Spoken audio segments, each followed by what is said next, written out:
abrir a palavra de Deus no Salmo 91. 91. Um salmo muito conhecido.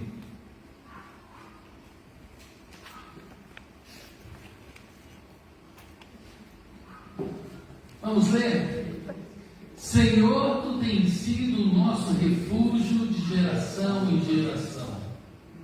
Antes que os montes nascessem e se transformassem em terra e o mundo de eternidade a eternidade, tu és Deus. Tu reduzes. 90. Não, 91. Está o 90, está errado. Isso é o próximo. Eu vou ler aqui.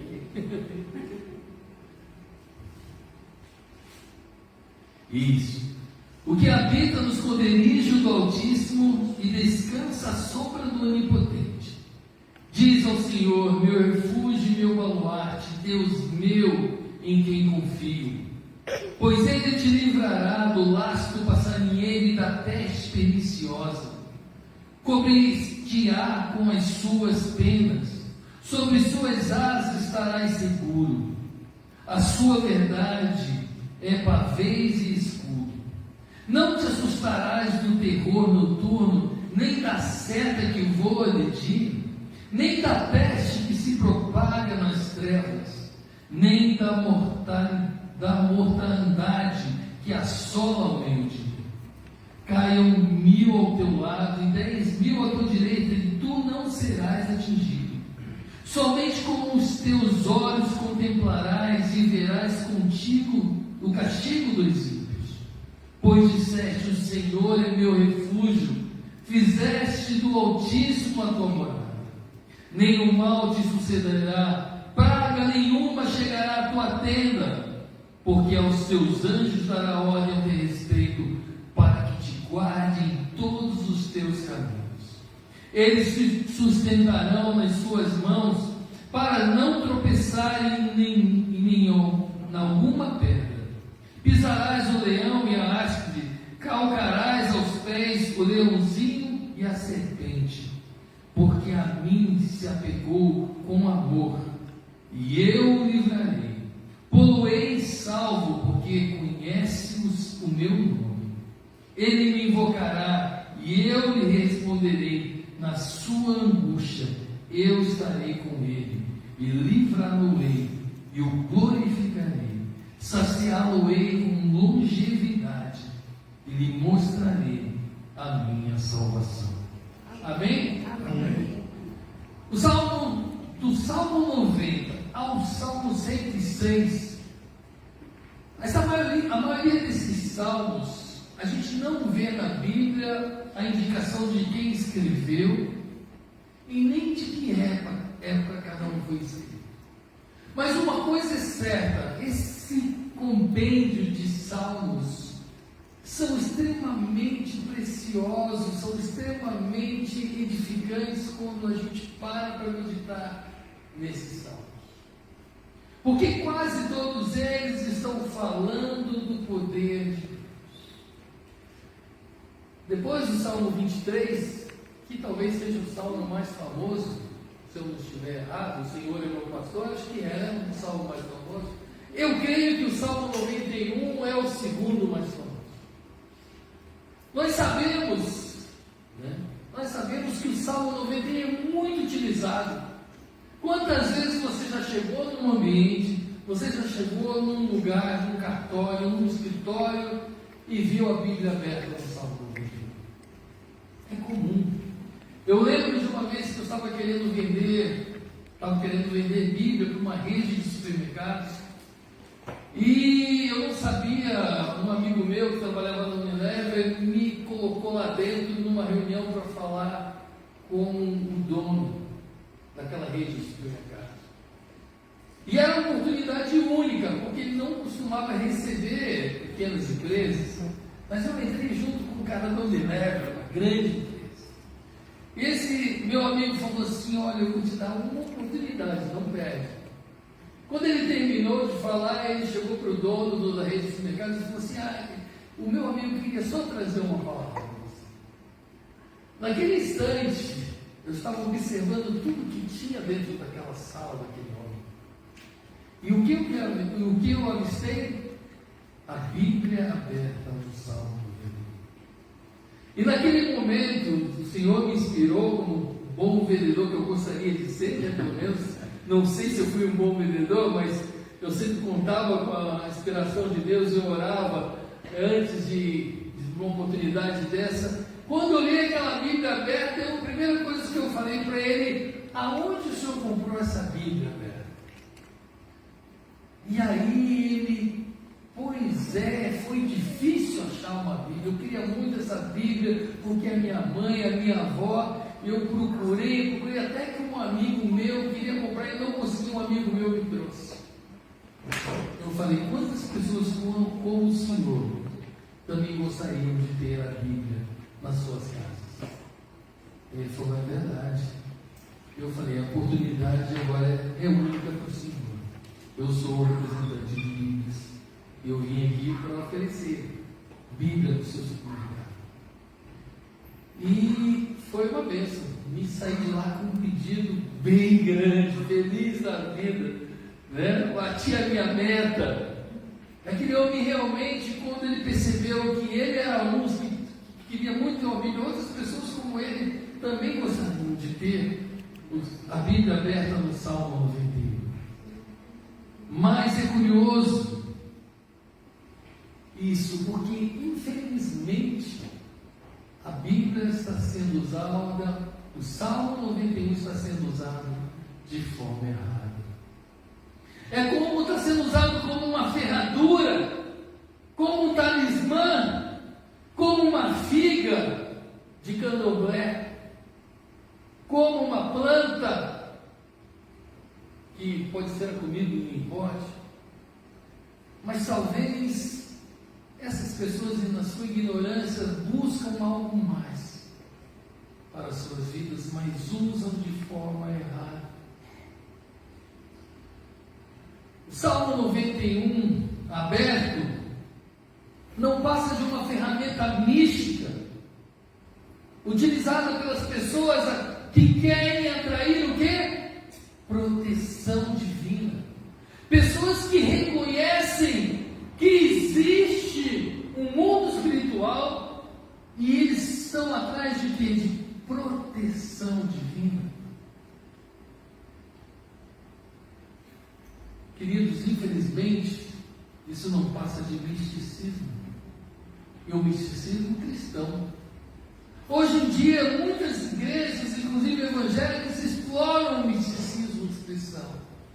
Talvez não coloquem uma figa, talvez não coloquem uma ferradura, mas colocam um copo d'água em cima da televisão. Ou então estão vendendo uma pedrinha ou um pedacinho de madeira lá de Israel, do Rio Jordão, ou então da figueira. Estão nada mais, nada menos que fazendo a mesma coisa que o candomblé e que outras religiões fazem. O salmista foi claro. A maneira correta de usar o Salmo 91 é guardar as palavras do Senhor no nosso coração. O salmista diz no Salmo 119: guardei a tua palavra no meu coração, para eu não pecar contra ti. Se você não coloca essa palavra no seu coração, nada adianta de ela estar aberta no seu escritório, na sua casa. Não passa de misticismo. É preciso entendê-la, guardar no coração, é preciso entendê-la e praticá-la. Esse Salmo 91 é mais ou menos uma versão veterotestamentária de Romanos 8:31. Quem lembra o que é Romanos 8:31? O que é Romanos 8:31 diz? Muito conhecido. E diremos, pois, essas coisas: se Deus é por nós, quem será por nós?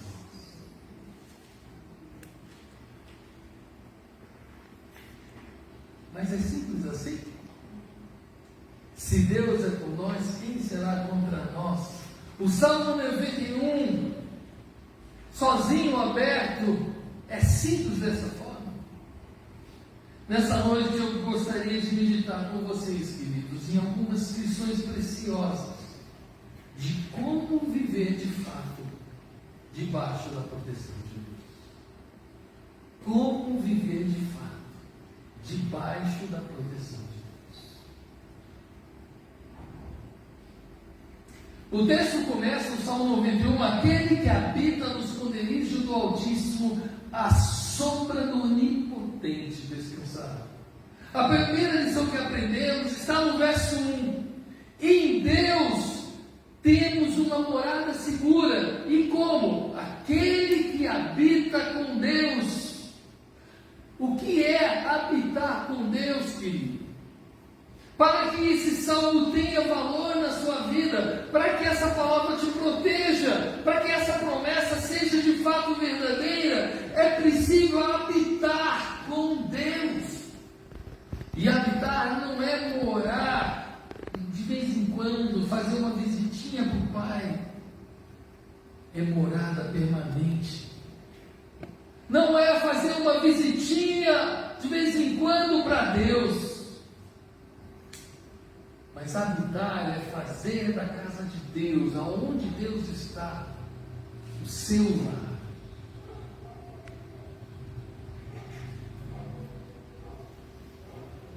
Tem gente que é turista na casa de Deus.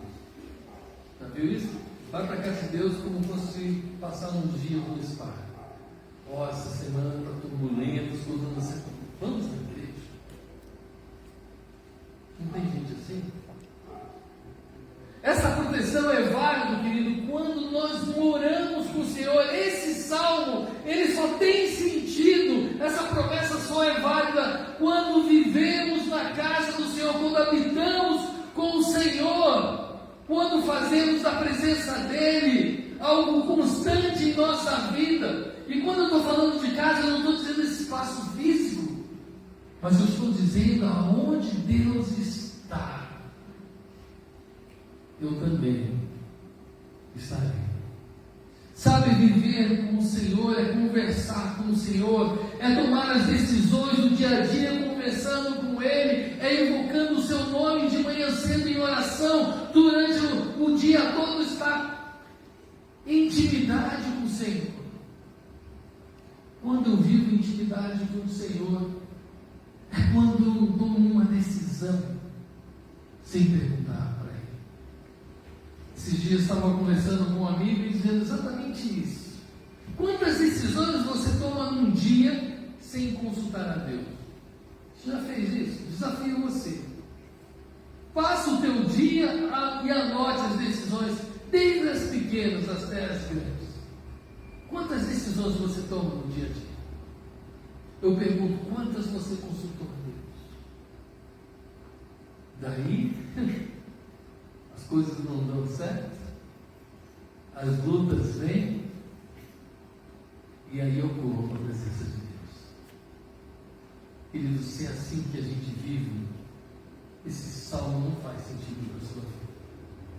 Esse salmo não tem o poder de te livrar do laço do passarinho, porque ele é claro, aquele que habita no esconderijo do Altíssimo, aquele que faz do Senhor morar, a sombra do Onipotente, a sombra do Deus Todo-Poderoso descansará.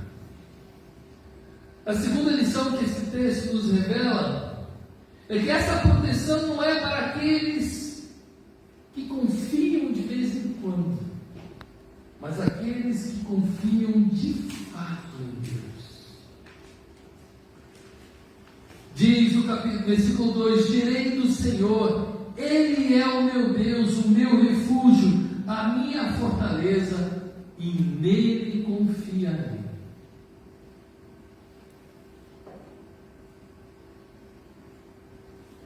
Quantas vezes nós falamos que confiamos no Senhor, mas vivemos como se não confiássemos?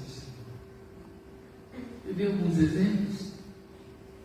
Você está no seu dia a dia e você precisa tomar uma decisão e você não consulta Deus, você toma a decisão. Você confiou em Deus Ou você confiou na sua capacidade? Você, além de não consultar, além de não ter intimidade com Deus, você está mostrando que você confia em você. E a sua confiança só vem quando agora eu não consigo resolver. Agora eu preciso buscar a face de Deus.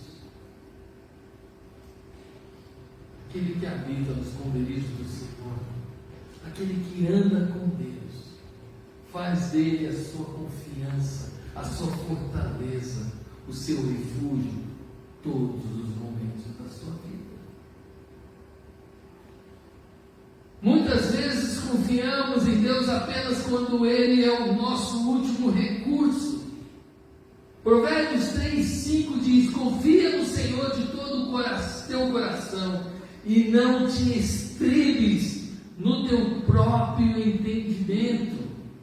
O que Salomão está dizendo? Não confie no seu próprio entendimento, não confie em nenhum momento na sua capacidade, em tudo busque ao Senhor. 2 Coríntios 3, de 4-6 diz: é por Cristo que temos tal confiança em Deus, não que sejamos capazes por nós de pensar alguma coisa, como de nós mesmos, mas a nossa capacidade vem de Deus, o qual nos fez também capazes de ser ministros em um Novo Testamento, não da letra, mas do Espírito, porque a letra mata e o Espírito vivifica. Olha o que o apóstolo Paulo está dizendo: não que sejamos capazes por nós de pensar alguma coisa, como se de nós mesmos, mas a capacidade vem de Deus. Aquele que habita de fato no esconderijo do Altíssimo, aquele que faz do Senhor a sua fortaleza, em nenhum momento confia na sua capacidade. Será que nós temos vivido assim? Será que você tem vivido assim? O Salmo 9:10 diz: em ti confiarão os que conhecem o teu nome, porque tu, Senhor, nunca desamparaste os que te buscam. Esse salmo, querido, Salmo 91, é conhecido como o Salmo da Guerra. Ele está falando dos perigos que enfrentamos, perigos físicos, perigos espirituais. Aliás, nós vivemos rodeados de risco todos os dias, na verdade. Todos os dias. Esse salmo foi escrito porque naquela época Davi ou os outros salmistas, Israel estava sempre em guerra. E quem está sempre em guerra precisa de quê? De proteção o tempo inteiro. Por isso o Salmo 27 fala: uns confiam em carros e outros em cavalos, mas nós faremos menção do nome do Senhor nosso Deus. Naquela época, irmãos, os reis confiavam no seu exército. Hoje não é diferente, né? Hoje a gente vê o Putin confia nas suas armas nucleares, a OTAN confia no seu poderio militar. Mas aquele que teme ao Senhor, o salmista, ele não confiava no seu poderio militar. Ele confiava extremamente em Deus. Até um soldado em meio de uma guerra tem um lugar onde ele encontra proteção. O Salmo 91 diz: a definição da palavra baluarte, ele é fortaleza, construção segura, alicerce, e serve de defesa como sustentáculo numa guerra. Baluarte é refúgio. E o texto está dizendo: você passa por perigos, você enfrenta ameaças, muitas vezes se sente encurralado, acuado, como se estivesse numa guerra. O que o soldado faz? Ele vai para a trincheira, ele pula as balas estão ali atirando contra ele. Ele pula para a trincheira é o lugar seguro dele. E o salmista está dizendo, assim como o soldado busca um lugar seguro, eu me refugio no meu Deus. Queridos, a terceira lição e última é que esse salmo também nos ensina a termos livramento das armadilhas escondidas pelo caminho. Quando a gente pratica, quando a gente guarda a palavra do Senhor no nosso coração, quando a gente vive, o Salmo diz que Ele nos livra do laço do passarinheiro e da peste perniciosa. Não é só dos tiros de uma guerra, mas a confiança do salmista ia muito mais além. Ia muito mais além. Você já viu uma arapuca, o laço do passarinheiro? Você sabe essa expressão que é laço do passarinheiro? Quem aqui, quando criança, já fez uma arapuca para passarinho? Pode confessar o pecado, eu fiz. E era uma coisa que se fazia, você pega duas varas, você põe duas cordas, depois você vira, né? Vira aquela, e aí você puxa no meio, e aí você começa a colocar pauzinhos ou galhos e vai montando até que ela está abaixo. Aí o que a gente fazia? A gente botava um galinho, amarrava uma cordinha, um lacinho, aquele galinho, botava ali um alimento, um arrozinho, né, alguma coisinha para ele comer, e quando o passarinho vinha lá, puxava o laço, prendia o passarinho. Hoje em dia a gente não faz mais isso, que é maldade, né? Mas naquele tempo eu comia o passarinho. A gente fazia uma farofinha de pardal que era uma delícia. Pois é. Perdão. Não era só brincadeira de criança, a gente comia. Né? Tinha uma vizinha que é a mãe de um amigo meu chamado Jorge, que eu vou lembrar, e ela fazia essa farofinha de pardal para a gente.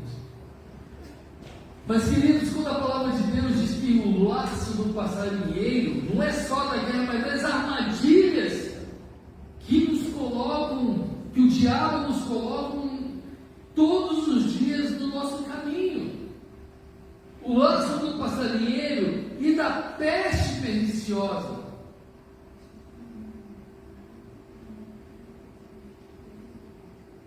Quando o salmista diz que quando a gente habita com o Senhor,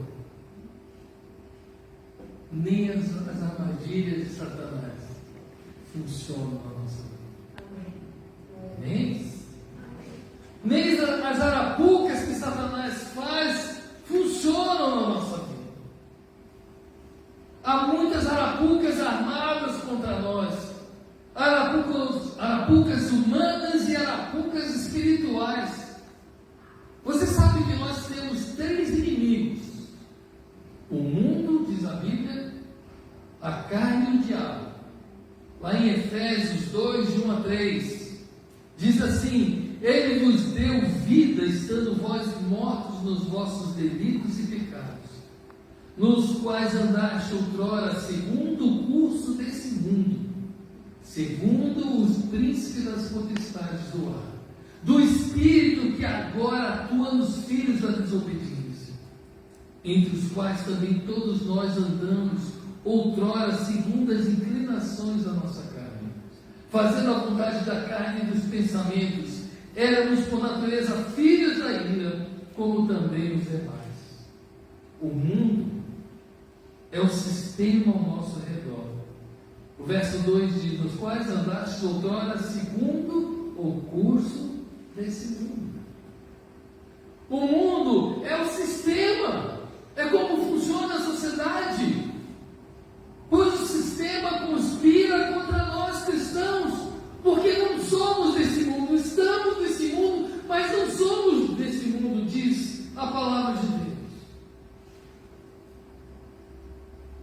coisa que luta contra nós é a nossa própria carne.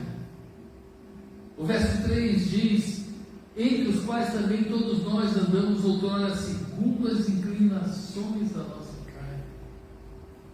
A nossa carne milita contra nós, para que a gente se afaste da presença de Deus. E quando fala carne, é os impulsos, é os hormônios, é aquilo que nos instiga a fazer o que é errado, é a inveja, é a cobiça. Isso é a carne que milita contra nós. E o terceiro é o diabo, que está nas hostes celestiais, bramando, tentando nos destruir. O verso 2 diz: segundo o curso desse mundo, segundo os príncipes da potestade do ar. Queridos, quando aprendemos a andar, a habitar diante de Deus, a viver diante de Deus, a confiar em Deus, a proteção que Ele dá nos livra do laço do passarinheiro. O laço do passarinheiro significa as armadilhas de Satanás. E a peste perniciosa é a nossa carne contaminada pelo pecado. Você tem medo do diabo? As pessoas que abrem o Salmo 91 dentro da sua casa têm medo do diabo. Eu acho que quem nunca teve medo? Não é verdade? Você já passou numa rua escura, na frente de um cemitério, meia-noite? Estava conversando com o irmão Alcindo ontem, fui fazer visita no senhor de idade, a Raquel, de vez em quando vem para a igreja, e ele falava que ele nasceu no meio da roça, não tinha luz, não tinha nem lampião, nem lamparina, a única luz que ele tinha era a fogueira que ele acendia dentro da choupanazinha de madeira. E aquela fogueira que iluminava a casa. E aquela fogueira era o fogão onde eles cozinhavam. E ele disse: nós tínhamos medo de tudo. Qualquer vulto no meio do mato, a gente fazia cruz credo no meio. Ele disse que naquela época os padres ensinavam um monte de reza. Ele começou, ele não lembrava das rezas. Reza para a proteção disso, reza para a proteção daquilo. Porque eles tinham medo de tudo.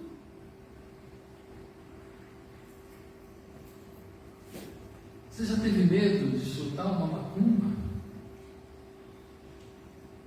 Já chutou algum? Não chuta, viu? Não por medo, mas por respeito à religião deles. Só por isso, não por medo. A palavra de Deus nos diz que nenhuma mandinga, nenhuma urucubaca, nenhuma maldição, nenhum olho gordo, praga alguma pegará, praga alguma funcionará para aquele que habita no esconderijo do Altíssimo, porque ele descansa na sombra do Onipotente, do Todo-Poderoso. Se você tem medo de olho gordo, se você tem medo de maldição, se você tem medo que alguém fez algo, existe solução para você. Não é abrir o Salmo 91 e deixar aberto, mas é viver diante da face de Deus. Eu lembro quando criança, acho que já contei isso aqui, não sei se faz tempo, mas a gente, quando morava numa vila lá no Rio de Janeiro, tinha uma vizinha que sabia que nós éramos cristãos por causa dos hinos. E ela, de uma hora para outra, começou a botar macumba, galinha morta, ali na porta da nossa casa. E tinha sempre a galinha morta, a cachaça, a vela do Flamengo. Não, desculpa, era preta e vermelha, mas não era do Flamengo. Desculpa, os flamenguistas. Brincadeira. Mas tinha aquela vela preta e vermelha, né? Tinha a cachaça, tinha a farofa, tinha a galinha preta. E todo dia, durante um tempo, a gente acordava, e aquelas casas de vila antiga, não tinha calçada, o muro era já na rua, uma calçadinha pequenininha assim. E quando a gente abria a porta, dava de cara com aquela mão. Meu pai pegava, botava dentro do saco de lixo, pegava, virava tudo, botava lá fora. Durante muito tempo aquela mulher fazia. E pergunta: alguma praga? Alguma coisa aconteceu conosco? Nenhuma! Nenhuma! Eu não precisava chamar uma benzedeira. A gente não precisava fazer uma oração especial. Vamos orar, fazer uma oração especial. Porque quando a gente habita no esconderijo do Altíssimo, quando a gente vive com Deus, nada disso nos alcança. Amém? Amém. Glória a Deus. Queridos, a gente vai, né? A gente ora, a gente pede proteção. Mas esse salmo tem um poder incrível. E não é de forma mística, mas na prática de viver o que a palavra de Deus diz. Eu queria terminar nessa noite desafiando você a viver, a habitar na casa do Senhor, não ser um turista, não passar na casa do Senhor como se fosse um hotel, mas viver em íntima comunhão com Deus. Comece a notar as decisões que você toma sem consultar ao Senhor. E comece a consultar, a viver, a conversar todos os dias, todos os momentos com Deus. Amém? Amém. Que Deus nos abençoe.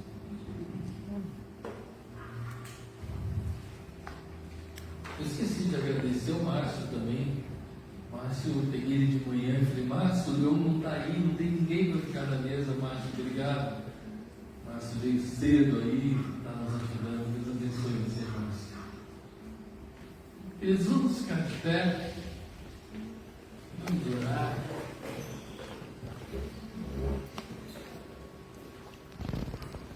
Eu espero que você tenha entendido qual o poder do Salmo 91. Amém? Senhor Deus, Pai, nós te agradecemos por esse momento especial, te agradecemos pela Tua palavra que nos ensina, Senhor, a viver de forma correta, de forma que agrada ao Senhor. Ó Pai, obrigado porque o Senhor nos livra do laço passarinheiro, obrigado porque o Senhor nos livra da peste, o Senhor nos livra das ciladas de Satanás, o Senhor nos livra do bombardeio, dos tiros que o mundo, a carne e o diabo atira contra nós, Senhor. Obrigado porque a Tua palavra é viva, Senhor. Obrigado, Senhor, porque ela é uma ferramenta que faz diferença no nosso dia a dia. Não é apenas algo místico, mas é algo vivo e eficaz. A Tua palavra é como uma espada de 2 gumes que penetra no interior da alma. Obrigado, Senhor. Possamos viver assim, possamos aprender, e perdoa, Senhor, quando esquecemos, perdoa quando nos desviamos, Senhor, perdoa quando nós caímos nas ciladas de Satanás, porque somos desobedientes ao Senhor. Pai, nós te agradecemos, pedimos a Tua bênção sobre cada vida que aqui veio, Senhor, Pedimos a tua bênção sobre cada irmão que adentrou a esse lugar com o coração quebrantado, não para assistir um culto, mas para participar de um culto de gratidão e de louvor ao Senhor. Que eles saiam daqui edificados, ó Pai. Que eles saiam daqui abençoados. Nós oramos em nome de Jesus. Amém.